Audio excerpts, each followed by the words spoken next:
Salam saudara-saudara kasih dalam nama Tuhan Yesus. Renungan pada hari ini adalah begitu berfaedah dan berguna bagi kita secara alkitabiah dalam menghadapi kehidupan sehari-hari tentunya, apalagi di tengah kehidupan yang masa yang sulit, sehingga kita perlu mengerti secara alkitabiah apa yang kita harus lakukan. Pada hari ini firman Tuhan begitu luar biasa untuk membuat kita berpegang pada kekuatan firman Tuhan, yaitu berjudulkan mengenakan baju zirah keadilan. Mengenakan baju zirah keadilan, di mana landasan firman Tuhan saya ambil dari 1 Tesalonika 5 ayatnya yang ke-8. Tetapi kita yang adalah orang-orang siang, baiklah kita sadar berbaju zirahkan iman dan kasih, dan berketopongkan pengharapan keselamatan. Saudara yang kasih dalam nama Tuhan kita Yesus Kristus, hidup dalam kekristenan adalah hidup peperangan rohani setiap hari. Karena ada tantangan yang kita hadapi semakin hari bukan semakin ringan. Apalagi dalam menghadapi akhir zaman. Dalam 1 Timotius juga dikatakan kita akan menghadapi hari-hari yang sangat sukar dan sulit. Oleh karenanya saya sebagai hamba Tuhan mau melihat bagaimana tuntunan Alkitab dalam menghadapi hari-hari yang semakin sukar. Karena itu kita harus membangun iman setiap hari, supaya iman kita tidak tergoyahkan. Kita harus membangun iman kita. Situasi yang semakin tidak kondusif, negara yang semakin menghadapi banyak kesulitan-kesulitan, dunia juga mengalami hal yang sama dan lebih berat. Tentunya kita sebagai anak-anak Tuhan diperlukan, yaitu membangun iman semakin kuat supaya tidak tergoyahkan. Dan dalam peperangan rohani tentunya dalam setiap hari, apalagi hari-hari yang semakin sukar, diperlukan perlengkapan senjata rohani, yaitu supaya dapat bertahan melawan musuh yang tidak kelihatan maupun musuh yang kelihatan. Apalagi pada hari-hari ini banyak musuh yang tidak kelihatan.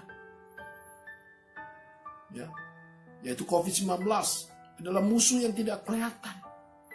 Belum lagi musuh yang kelihatan.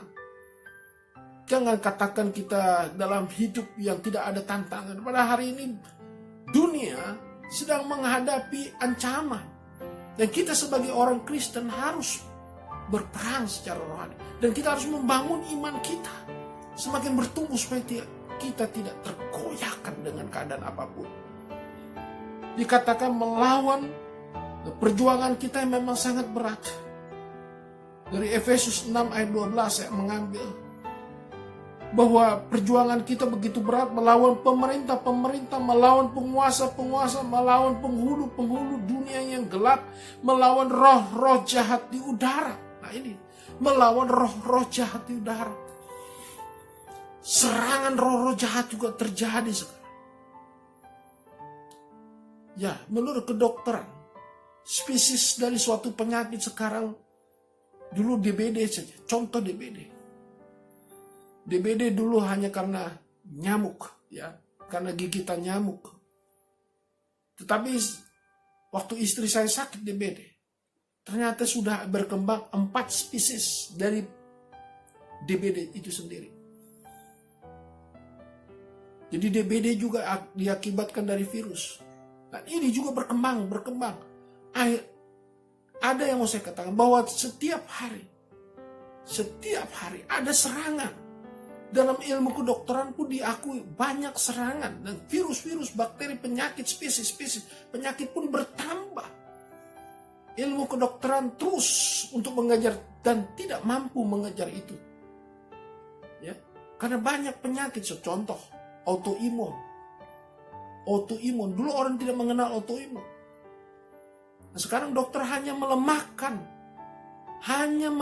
imunitas seseorang. Nah, itu tandanya bahwa setiap hari kita mendapat tantangan. Ya, melawan penghulu-penghulu dunia yang gelap, melawan roh-roh jahat di udara. Efesus 6 ayat 12. Oleh karenanya saya sebagai hamba Tuhan mengajak untuk kita berbaju jirakan keadilan yang dibangun oleh iman dan kasih tadi. Nah, apa itu arti baju zirah? Ya, sebelum menginjak yang lain, baju zirah adalah rompi atau vest, ya. Rompi atau vest baju zirah yang dipakai zaman dulu oleh prajurit, para tentara, para askar, mengenakan baju zirah saat berperang dengan tujuan bagian tubuh yang vital dapat terlindungi dari serangan musuh. Artinya baju zirah atau vest atau rompi itu dalam kondisi berperang dia harus mengenakan itu supaya dia tidak dihantam oleh musuh. Ya, jadi bagian tubuh yang vital itu ada 3 saya catat. Yang pertama adalah paru-paru, dada maksudnya, paru-paru, sehingga boleh terlindungi paru-paru ini, yaitu manusia mempunyai 2 rongga dada. Ya, di dalam rongga dada itu kita tahu ada paru-paru dalam organ sistem pernafasan manusia.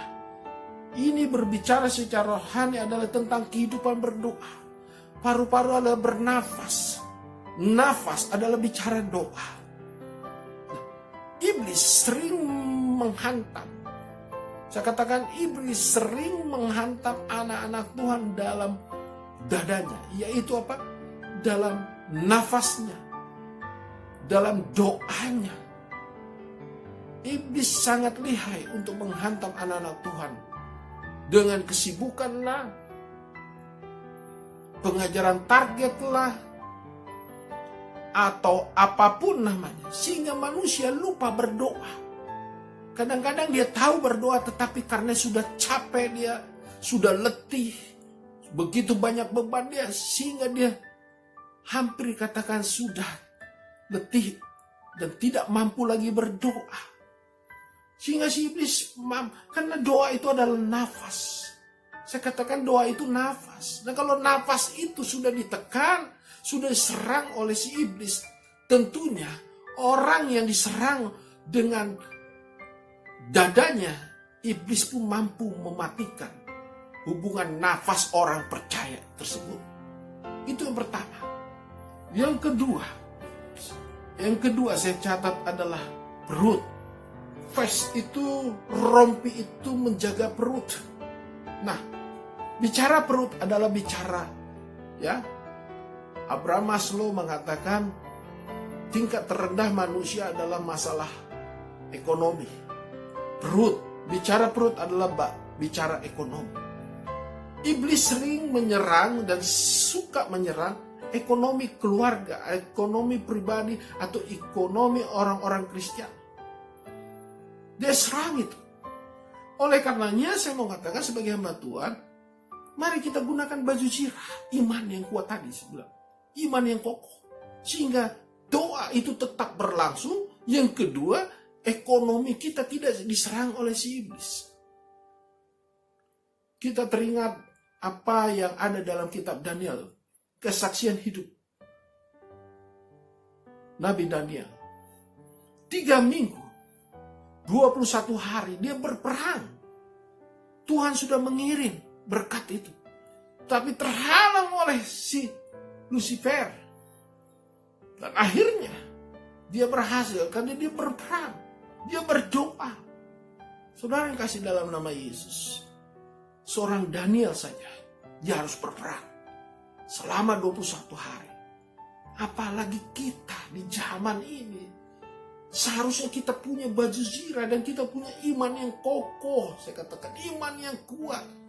Ya, jangan sampai doa kita diserang oleh si iblis. Yang kedua, kalau doa nafas hidup orang Kristen sudah diserang. Yang kedua, Abraham Maslow mengatakan yang pertama, kelemahan yang paling manusia paling terendah adalah masalah perut. Nah ini, ekonomi anak-anak Tuhan banyak yang diserang. Pada hari ini saya mau katakan banyak ekonomi anak-anak Tuhan diserang. Kenapa? Karena dia tidak menggunakan rompi. Karena kita tidak mau menyatakan kita perang secara rohani. Kita terlampau nyaman. Kita terlampau tenang. Kita menganggap Tuhan pasti melindungi kita. Betul, Tuhan melindungi kita. Tapi bagi siapa? Bagi orang yang dekat kepada Tuhan. Tuhan melindungi bagi orang yang mau bersekutu dengan Tuhan. Jangan katakan, oh Immanuel. Betul, Immanuel. Allah menyertai kita. Tetapi kita tidak mau dekat dengan Tuhan. Kita tidak bersekutu dengan Tuhan. Kita tidak dekat dengan Tuhan. Bagaimana? Ya, tentunya kita buka celah. Tidak menggunakan rompi. Tidak menggunakan baju zirah tadi dengan iman yang kuat. Sehingga apa? Nafas kita pun disesatkan. Yaitu doa kita. Bagaimana nafas kita kalau sesak? Seperti orang yang kena COVID-19. Dia harus pakai ventilator. Ya, dia harus menggunakan oksigen. Kalau orang yang sudah kena serang begitu kan mengerikan. Antara hidup dan mati. Oleh karenanya sebagai hamba Tuhan saya mengingatkan. Mari kita gunakan baju zirah itu. Sangat penting. Pernah saya berkhotbah tentang ini. Saya ditertawakan oleh orang-orang Kristen pada saat itu. Tapi pada saat ini mereka mengerti pada akhirnya. Dulu saya ditertawakan, sekarang mereka mengerti. Karena mereka berpikir secara teologi. Secara teologi ya, bukan secara alkitabiah. Dia berpikir begini, aku sudah anak Tuhan, aku sudah percaya, pasti Tuhan lindungi. Betul, tetapi engkau betul-betulkah anak Tuhan? Kalau kau anak Tuhan, kau pasti lindungi dirimu dan minta Tuhan yang melindungi. Jangan kau tenang-tenang saja, kau buka celah, kau tidak berdoa. Yang kedua tadi ekonomi. Kalau kau punya iman yang kuat, pasti kau mempertahankan ekonomi keluargamu, kehidupanmu dengan baik. Karena iblis paling pintar menghancurkan ekonomi. Bagaimana Pak Pendeta maksudnya? Ya, begini. Kita belajar dari semut. Semut saja, dia sudah mengantisipasi ke depan. Makanya semut itu bekerja mau pagi, mau siang, malam, mau kondisi panas, mau kemarau, di musim hujan, tetap bekerja. Karena dia tahu suatu saat yang dikumpulkan itu, stok yang dikumpulkan, itu akan berguna di kemudian hari. Itu semut. Nah kita ini, apa yang ada kita pikirkan untuk masa depan kita. Jangan kau habiskan. Kadang saya melihat banyak orang lebih besar pasak daripada dia. Ya, orang-orang Kristen bangga. Ya, saya sering lihat ya. Di dompetnya ada 10 kartu kredit. Ya, saya sudah pernah ngalamin itu. Juga saya pernah ngalamin. Dan itu gak ada guna saudara. Gak ada guna. Ya, kartu kredit itu hanya digunakan pada saat emergensi. Saya katakan pada saat emergensi. Saudara yang kasih dalam nama Yesus. Sehingga apa yang terjadi? Dia doa kurang. Gaya hidupnya juga tidak sesuai dengan Alkitabiah. Tapi terjadi banyak anak-anak Tuhan lebih besar pasak daripada dia. Ya, kalau kita berhutang, nah ini saya mau ingatkan sebagai hamba Tuhan, ekonomi anak-anak Tuhan juga banyak hancur. Kalau kita berhutang, kita harus berpikir, sanggupkah ya minimal 2 kali lipat dari hutang pokok dan bunga. Saya katakan 2 kali lipat. Kita harus punya pendapatan, penghasilan 2 kali lipat minimal. Saya katakan ya minimal, ini sudah paling rendah dari hutang pokok dan hutang bunga. Mampukah kita membayar itu? Dan apa jaminan kita? Nah itu harus dipikirkan. Kita lihat sekarang anak-anak Tuhan banyak yang menjerit perusahaan-perusahaan berhenti, roda perekonomian tidak lancar. Ya. Banyak yang sudah tergadaikan dan terjual. Akibat apa? Karena tidak mempunyai perhitungan. Ya, dia pikir aman-aman aja hidup ini, lancar. Dia tidak memikirkan suatu saat dia harus crash, suatu saat dia sakit, suatu saat dia bangkrut menghadapi first major. Dia tidak pikirkan itu. Sebagai orang yang hidup, yang punya pemikiran yang baik, ekonomi itu juga diserang oleh si iblis dengan berbagai cara. Sekarang ekonomi dunia sedang serang, resesi terjadi di dunia. Ya, indeks dolar pun turun. Apa yang terjadi kalau begitu? Berakibat kan fatal. Dan kita harus memikirkan itu. Kita sudah belajar tahun 98, di mana krisis moneter ekonomi dunia. Kita harus belajar dari situ. Karena pada saat itu investasi dalam bentuk dolar, dan kita kembalikan itu hutang-hutang dalam dolar. Sementara dolar begitu naik, rupiah begitu anjlok. Siapa yang salah? Karena kita tidak memprediksi dan membuat forecast. Ya, itu ekonomi. Ya, banyak hal yang bisa saya bicarakan tentang ekonomi. Ya, sebetulnya anak-anak Tuhan harus memperhitungkan.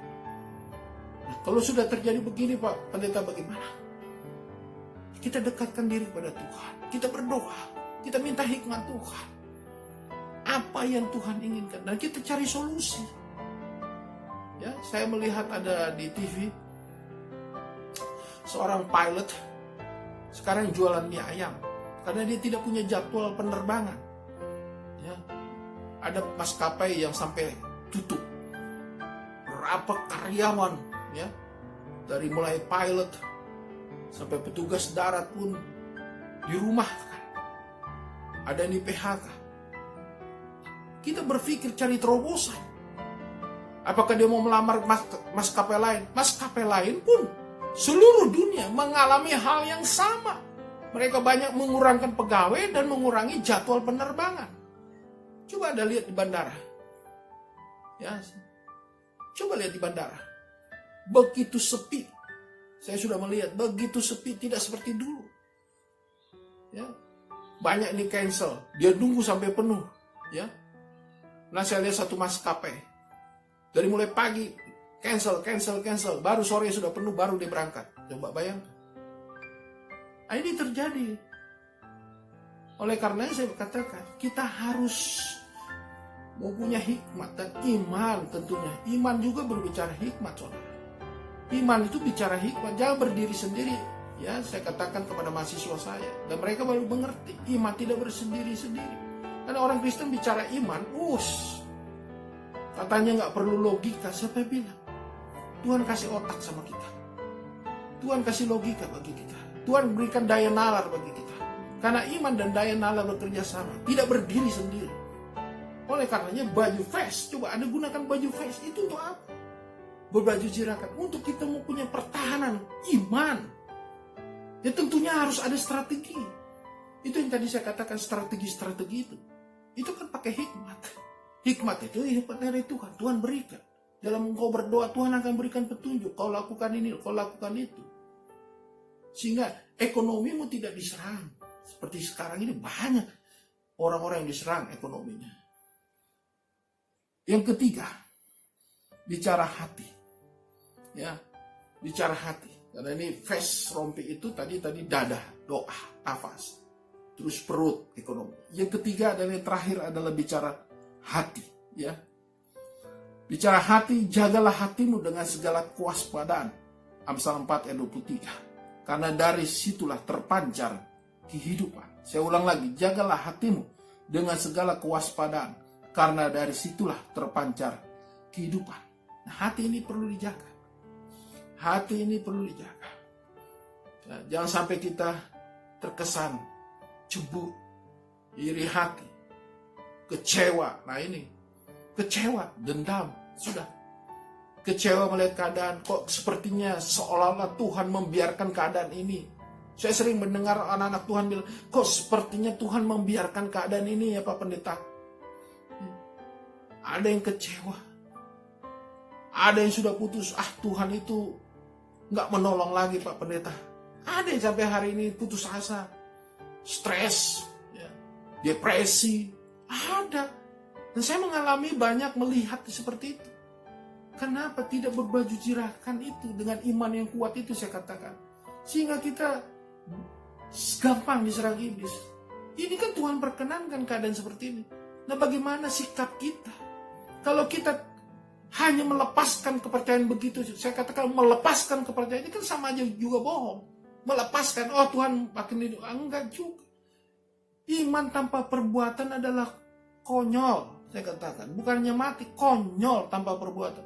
Ya, kita harus berbuat peperangan, kita harus menjaga, mengantisipasi. Diperlukan hikmat. Dalam peperangan itu kita perlu hikmat, punya strategi. Coba lihat Raja Daud itu. Dia kecil. Dia menghadapi Goliat. Dia kecil. Apakah dia tidak pakai hikmat? Dia pakai hikmat. Dia kecil, dia pakai hikmat. Dia pakai ketapel saja, coba. Hanya ketapel, dia pakai hikmat. Strategi dia perang itu luar biasa. Ya, jangan berpikir, waduh, karena Tuhan lindungi, ya main maju aja tuh si Daud. Enggak, saudara, enggak. Daud itu orang yang punya hikmat dan diturunkan kepada anaknya Salomo. Ya, Salomo itu rajanya hikmat.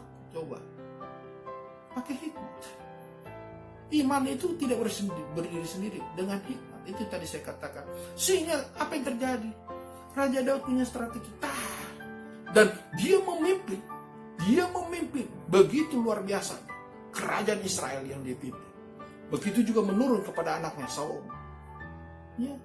Jadi dalam menghadapi situasi, ya, kondisi yang tidak kondusif, saya katakan yang tidak kondusif, karena hari-hari akhir zaman semakin sukar, saya katakan.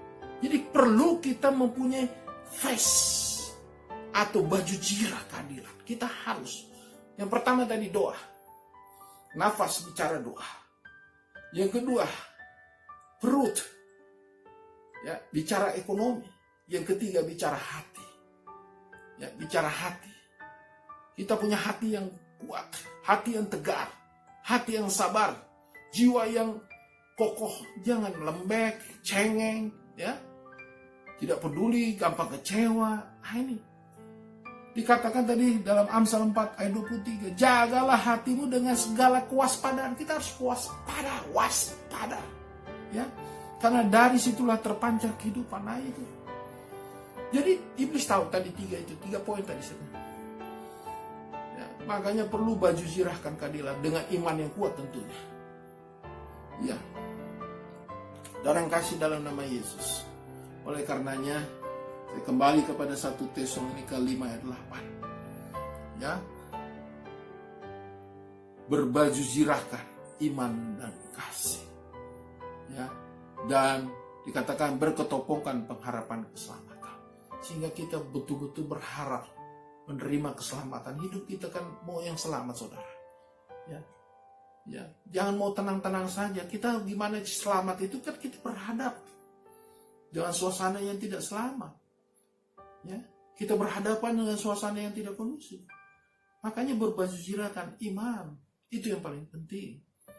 Dan dikatakan dan kasih. Ya tentunya kalau orang yang sudah beriman, ya dia pasti punya kasih. Seharusnya. Nah, saudara kasih dalam nama Yesus, ada 3 poin tadi, yaitu doa, ekonomi, dan hati. Gunakan supaya saudara tidak diserang oleh si iblis. Kiranya Tuhan memberkati kita percaya berbaju jirahkan keadilan dalam menghadapi situasi apapun, khususnya pada akhir zaman ini, hari-hari yang semakin sulit. Kita terus berjuang dengan baju jirah untuk kita tidak diserang oleh si iblis. Amin.